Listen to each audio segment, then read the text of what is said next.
आपण पाहत आहात क्राईम न्यूज सतर्क भारत मार्शल टाइम्सवर। खुनासारख्या गंभीर गुन्ह्यातील पाहिजे असलेल्या विधी संघर्षित बालिकेला गुन्हे शाखा युनिट क्रमांक 3 पुणे शहर यांच्या पथकाने ताब्यात घेतले आहे।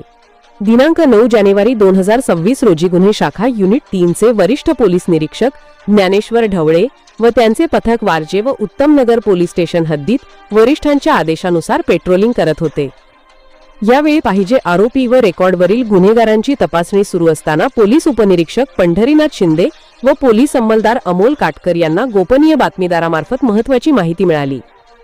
मिळालेल्या माहितीनुसार विश्रांतवाडी पोलीस स्टेशन गुन्हा रजिस्टर नंबर 375/2025 अंतर्गत भारतीय न्याय संहितेच्या कलम 103 आणि 137 उपकलम 2 अन्वये दाखल असलेल्या गुन्ह्यातील पाहिजे विधी संघर्षित बालिका ही तिच्या राहत्या घरी असल्याची खात्रीलायक माहिती प्राप्त झाली।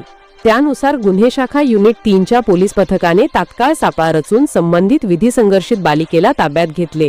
ताब्यात घेतल्यानंतर प्राथमिक चौकशी करण्यात आली असता दिनांक 29 डिसेंबर 2025 रोजी तिने तिचे मित्र प्रथमेश चिंदू आढळ नागेश बालाजी धबाले प्रितेश मनोज जाधव कुलदीप राजू पाचपिले व इतर मित्रांसोबत मिळून दाखल गुन्ह्यातील पीडित मुलगा अमन सुरेंद्र सिंग गच्चड वय 17 वर्षाला इंस्टाग्रामच्या माध्यमातून खोट्या प्रेमाच्या जाळ्यात अडकवले असल्याचे निष्पन्न झाले।